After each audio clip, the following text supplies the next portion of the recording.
मैं जगवीर सिंह आज की इस ऑनलाइन क्लास में आप सभी प्यारे विद्यार्थियों का स्वागत करता हूं। जैसा कि आपको पता है कि सीनियर केमिस्ट्री की सेकेंड यूनिट स्टार्ट की थी, जिसमें मैंने सॉल्यूशन की परिभाषा और अपन सॉल्यूशन का क्लासिफिकेशन पढ़ रहे थे, वर्गीकरण पढ़ रहे थे। भौतिक की प्रावस्था के आधार पर अपन विलयन के प्रकार 9 प्रकार पढ़े थे और अब दूसरे प्रकार का वर्गीकरण पढ़ेंगे, विलय की मात्रा के आधार पर विलयन के प्रकार। तो देखो, विलय आपको पता है कि विलय और विलायक दोनों का समांग मिश्रण विलयन है। अपन द्विअंगी विलयन के बारे में चर्चा कर रहे हैं। तो विलय कम मात्रा में होता है और विलायक क्या होता है, अधिक मात्रा में। तो विलय की मात्रा अपन देखते हैं कि आपने नाम सुना होगा अनसेचुरेटेड सॉल्यूशन, सेचुरेटेड सॉल्यूशन, मतलब असंतृप्त विलयन, संतृप्त विलयन और अति संतृप्त विलयन। तो विलय की मात्रा के आधार पर अपन विलयन के 3 प्रकार कर सकते हैं। एक तो कौन सा है बेटा, अपन अति या अपन कहें असंतृप्त विलयन। दूसरा प्रकार अपन कर सकते हैं संतृप्त विलयन और तीसरा प्रकार कर सकते हैं अति संतृप्त विलयन। तो असंतृप्त विलयन का मतलब क्या होता है कि विलय की मात्रा अधिकतम सीमा से बहुत कम। देखिए, अगर विलय की मात्रा अधिकतम सीमा तक जितनी घुल सकती है, उस विलय को अपन संतृप्त विलयन बोलते हैं। उस विलय को क्या बोलेंगे भाई, संतृप्त विलयन बोलेंगे। यानी विलय की मात्रा अपन विलायक में घोलते जाए और जितनी अधिकतम सीमा में, जितनी अधिकतम कैपेसिटी में विलय घुल सकता है, वो है संतृप्त विलयन। और थोड़ा जैसे अपने में आपसे कहूं कि 20 ग्राम आप शक्कर लो, चीनी लो और उसको 1 लीटर पानी में घोलो, या मैं कहूं 50 ग्राम आप नमक लो, उसको 1 लीटर पानी में घोलो। तो वो क्या है, असंतृप्त विलयन है कि अपने मात्रा 50 ग्राम घोल रहे हैं, 20 ग्राम घोल रहे हैं। और अगर अपन यूं कहें कि अपन पानी में चीनी जितनी घुल सकती है, अधिकतम सीमा तक घुल जाए, वो संतृप्त हो गया। और फिर अपन कहते हैं ना भाई, अधिकतम सीमा से ज्यादा भी अपन घोलते रहे, जैसे चाशनी बनाते हैं, तो वो किसका एग्जाम्पल है बेटा, अति संतृप्त विलयन का। तो अपन यूं कह सकते हैं कि संतृप्त विलयन क्या है, अधिकतम सीमा से बहुत कम मात्रा घुली हुई हो। और जबकि संतृप्त में क्या है, अधिकतम सीमा तक विलय की मात्रा घुली हुई हो। और अति संतृप्त में क्या है, अधिकतम सीमा से भी अधिक मात्रा घुली हुई हो, जैसे चाशनी। तो यूं कह सकते हैं अपन, असंतृप्त विलयन क्या है, विलय की मात्रा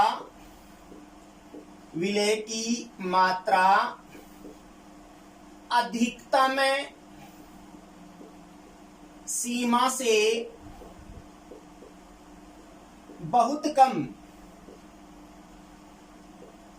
घुली हुई हो। अधिकतम सीमा से बहुत कम घुली हुई हो, वो असंतृप्त विलयन है या घुली हुई होती है। विलय की मात्रा अधिकतम सीमा से कम, यानी अपन कम शब्द का भी यूज कर सकते हैं। मैं ऐसे कह दूं कि विलय की मात्रा अधिकतम सीमा से कम घुली हुई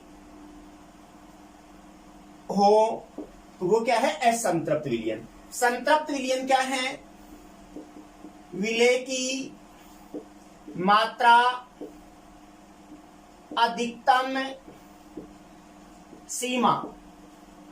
सीमा तक घुली रहती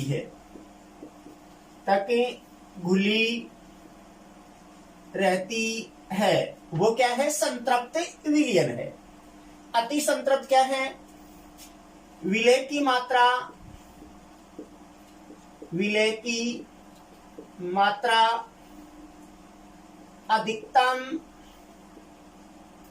सीमा से भी, अधिकतम सीमा से भी अधिक घुली रहती हो, अधिक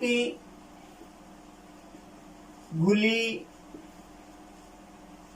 रहती है, अति संतृप्त विलयन कहलाता है। जैसे चाशनी, तो विलय की मात्रा के आधार पर विलयन को 3 भागों में बांटा जा सकता है, असंतृप्त विलयन, संतृप्त विलयन और अति संतृप्त विलयन। असंतृप्त विलयन, विलय की मात्रा अधिकतम सीमा से कम घुली हो या घुली रहती है, और विलय की मात्रा अधिकतम सीमा तक घुली रहती है वो संतृप्त विलयन, और विलय की मात्रा अधिकतम सीमा से भी अधिक घुली रहती है वो क्या है भाई, अति संतृप्त विलयन, जैसे चाशनी। तो विलय की मात्रा के आधार पर अपन विलयन के प्रकार पढ़े। अब बात यह आता है कि अपन विलयता किसे कहते हैं। विलयता पूछे अपन को कि विलयता क्या है, तो क्या कह सकते हैं अपन, निश्चित ताप पर संतृप्त विलयन की सांद्रता को, क्या लिखो भाई, निश्चित ताप पर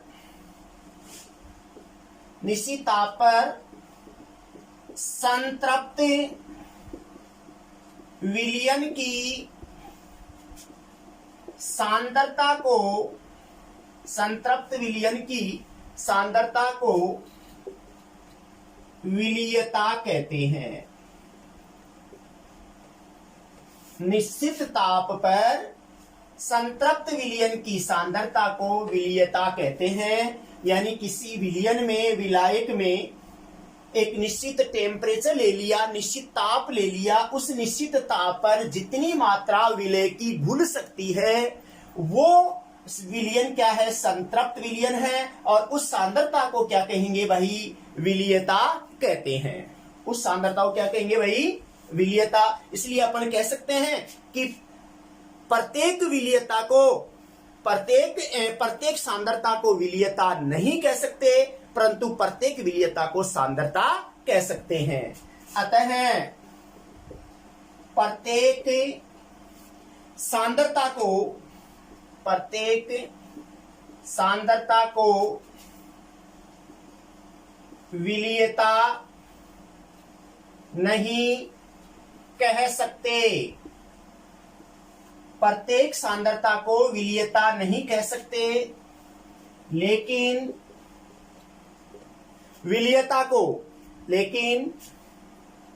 प्रत्येक विलयता को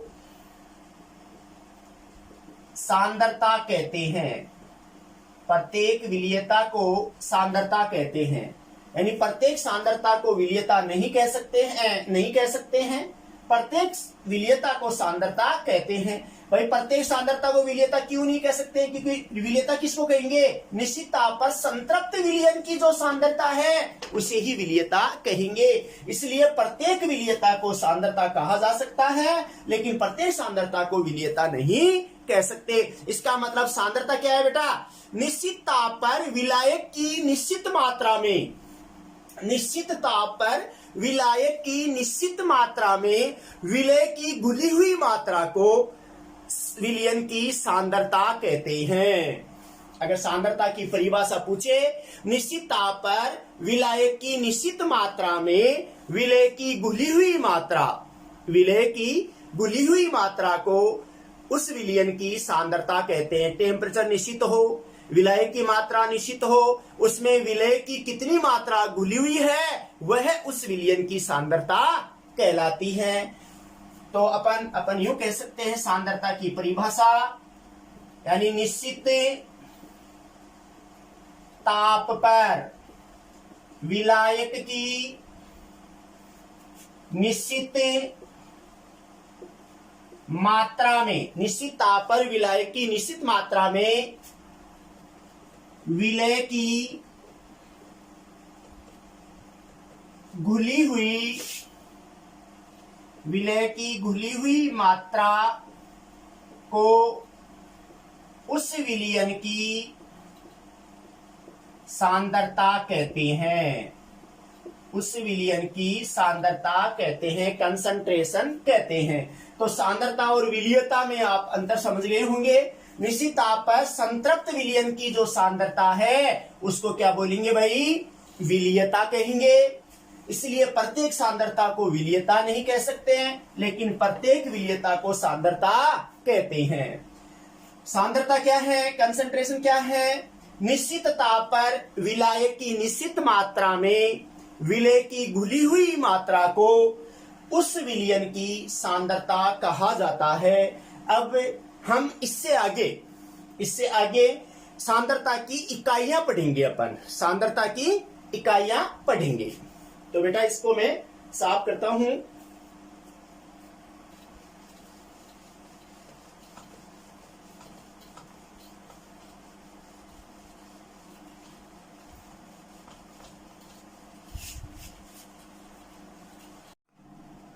सांद्रता की इकाइयां, सांद्रता की इकाइयां देखो, अपन ने विलीयता और सांद्रता की परिभाषा पढ़ी थी।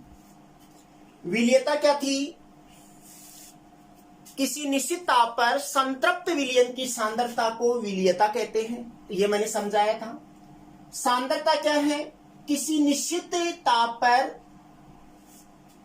निश्चित विलायक की मात्रा में, किसी निश्चित ताप पर किसी निश्चित ताप पर विलायक की निश्चित मात्रा में उपस्थित विलय की मात्रा उस विलयन की सांद्रता कहलाती है। यानी ताप निश्चित हो, विलायक की मात्रा निश्चित हो, उसमें विलय की कितनी मात्रा घुली हुई है वो उसकी सांद्रता कहलाती है। तो अपन सांद्रता की इकाइयां पढ़ेंगे कि सांद्रता की इकाइयां कितनी हैं, मात्रक कितने हैं, यूनिट कितने हैं। तो 3 इकाइयां हैं सांद्रता की। नंबर 1 द्रव्यमान प्रतिशतता, द्रव्यमान प्रतिशतता W/W। नंबर 2 आयतन प्रतिशतता, आयतन प्रतिशतता V/V। तीसरा द्रव्यमान आयतन प्रतिशतता, द्रव्यमान आयतन प्रतिशतता W/V। देखो सांद्रता के 3 मात्रक लेते हैं। 3 मात्रक हैं प्रमुख रूप से द्रव्यमान प्रतिशतता, यानी विलय की मात्रा भी द्रव्यमान में और विलायक की मात्रा भी द्रव्यमान में। यहां पर अब आयतन प्रतिशतता में विलय और विलायक की मात्रा आयतन में लेते हैं। तीसरे में क्या है? विलय की मात्रा द्रव्यमान में और विलायक की मात्रा आयतन में लेते हैं। प्रत्येक यूनिट के बारे में अपन पढ़ेंगे। तो पहले स्टार्ट करता हूं मैं द्रव्यमान प्रतिशतता। पहले द्रव्यमान प्रतिशतता पढ़ते हैं। द्रव्यमान प्रतिशतता है मतलब क्या कहूं मैं, 100 ग्राम विलयन में उपस्थित विलय की ग्रामों में मात्रा, मीन्स द्रव्यमान ग्रामों में मात्रा, द्रव्यमान प्रतिशतता कहलाती है। यानी 100 ग्राम विलयन में विलय का द्रव्यमान कितना है वो उसकी द्रव्यमान प्रतिशतता कहलाती है। तो द्रव्यमान प्रतिशतता कहूं मैं, सूत्र लिखूं, द्रव्यमान प्रतिशतता यानी परसेंटेज W बाई W बराबर क्या है, विलेय का या विलेय की ग्रामों में मात्रा अपॉन विलियन की या विलियन का कुल द्रव्यमान या विलियन का कुल द्रव्यमान या विलियन का कुल ग्रामों में मात्रा, विलियन की कुल ग्रामों में मात्रा गुणा 100, ये कह सकते हैं। यानी इसको ऐसे भी लिख सकते हैं अपन, विलेय का द्रव्यमान अपॉन विलियन का कुल द्रव्यमान। अपन ऐसे लिख सकते हैं, विलेय का द्रव्यमान अपॉन विलियन का कुल द्रव्यमान। इसको मैं ऐसे भी लिखूं मैं, परसेंटेज W बाई W बराबर क्या है, विलेय की ग्रामों में मात्रा, विलेय की ग्रामों में मात्रा अपॉन विलेय की ग्रामों में मात्रा प्लस विलायक की ग्रामों में मात्रा परसेंटेज निकालेंगे गुणा 100। ठीक है। प्राय अपन विलेय की मात्रा को अपन B से रिप्रेजेंट करते हैं और विलायक की मात्रा को अपन A से रिप्रेजेंट करते हैं। अपन सामान्यतः विलेय की मात्रा को अपन B से रिप्रेजेंट करें कंपोनेंट, और विलायक की मात्रा को A से रिप्रेजेंट करें, तो मैं निकालूं क्या सूत्र बन जाए। सूत्र अगर अपन बनाए, W भार B, WB हो गया अपॉन विलेय की मात्रा WB प्लस WA, तो WB upon WB plus WA गुणा 100, ये सूत्र percentage of W upon W प्रतिशत। ठीक है बेटा, तो यहां में लिख दूं, जहां WB क्या है, विलेय की ग्रामों में मात्रा, और WA क्या लिया है, विलायक की ग्रामों में मात्रा, विलायक की ग्रामों में मात्रा।